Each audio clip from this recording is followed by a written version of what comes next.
Electrically assisted power steering is one of the latest technological advances in automotive design.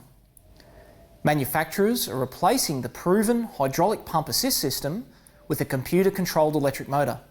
This technology is the basis for a fully autonomous vehicle. Before we explore the current steer-by-wire technology used on modern vehicles, let's step back and look at the systems that brought us here. Systems must provide the driver with a fail-safe means to easily change the direction of the vehicle while maintaining a sense of feedback from the road surface.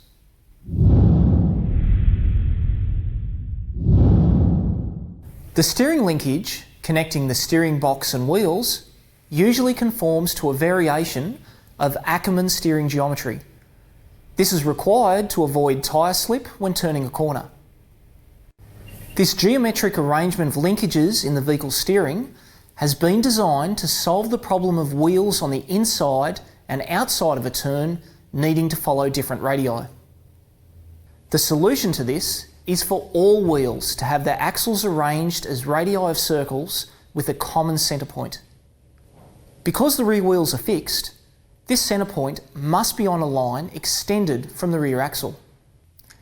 Intersecting the axis of the front wheels on this line requires that the inside front wheel is turned through a greater angle than the outside wheel. Modern vehicles do not use pure Ackerman steering geometry, partly because it ignores important dynamic steering effects, but the principle is sound for low-speed manoeuvres. Steering direction change is requested by the vehicle driver via the steering wheel. Rotational torque is transmitted through a collapsible steering shaft to the heart of the steering system. The steering gear is a type of reduction drive that reduces the effort required by the driver to effect change in direction of the road wheels. This torque increase comes at a price. The result is a decrease in output shaft speed. The gear ratios may vary between 12:1 and 18:1. The greater the ratio, the less effort required by the driver.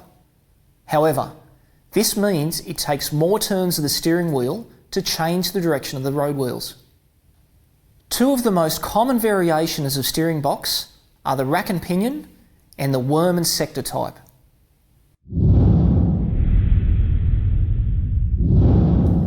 The rack and pinion steering box is a simple, lightweight and relatively compact design that is widely used by light vehicle manufacturers. The input from the steering wheel via the steering shaft rotates a pinion gear. A number of gear profiles are machined on the rack and engage with the pinion to provide a reduction in gearing. The pinion rotation is transferred through 90 degrees by the rack, and the torque is transformed from rotational to linear.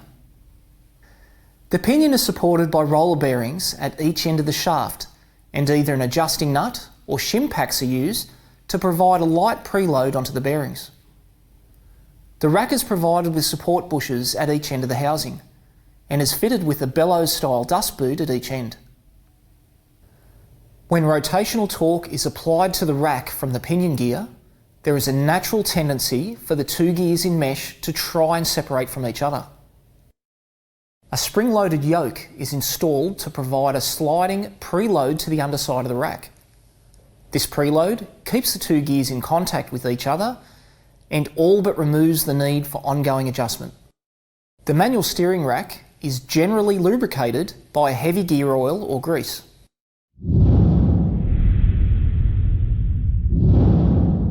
With a conventional steering rack, the further the road wheels are turned toward lock, the heavier the steering becomes.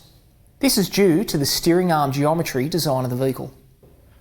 To overcome this heavy feel, a design feature is incorporated into the rack that changes the gear profiles at its centre. The profile is altered to allow a greater number of teeth per inch, changing the effective gear ratio.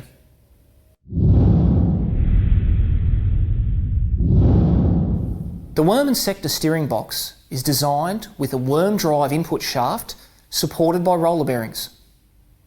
This type of steering system is generally found in heavier automotive applications. The ball and nut encases the worm and uses captive ball bearings to transmit torque from a rotating input shaft. The ball nut has pressed metal roller guides fitted to allow the balls to circulate around the ball nut. Rotating the input shaft will cause the ball nut to travel along the worm. Two separate circuits within the nut results in an almost friction-free operation of the nut on the worm shaft. This type of system distributes the torque over a large surface area and converts the rotational movement into linear motion. The ball nut has a gear section formed as part of its surface. These teeth are in contact with a sector gear. The sector gear is formed as part of the sector shaft. The linear motion from the ball nut transfers the torque to the sector gear and therefore the pitman shaft.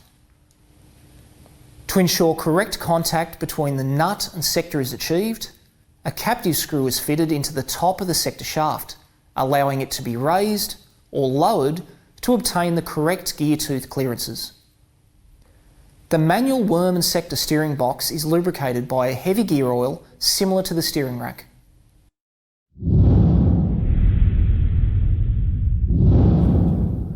The two most common type of linkage used in worm and sector steering systems are parallel and cross steering linkage.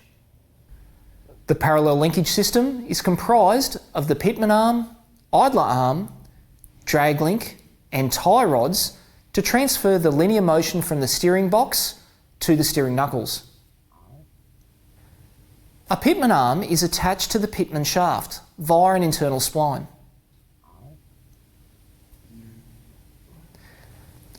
This spline generally has one section machined differently from the others.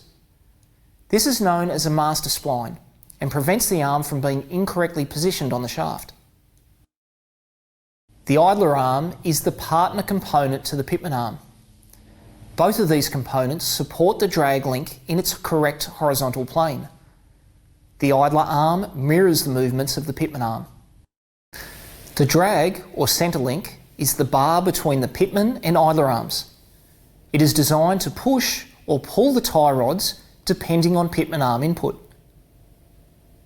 In this type of steering system, the pitman arm pulls and pushes a drag link assembly. The drag link is attached directly to the steering knuckle. A centre or cross linkage is connected between the steering arms on both sides of the vehicle.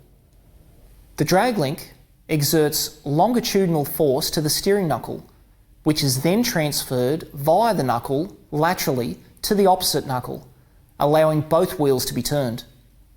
This system is widely used in four-wheel drive vehicles, as its geometry leaves space for driveline components.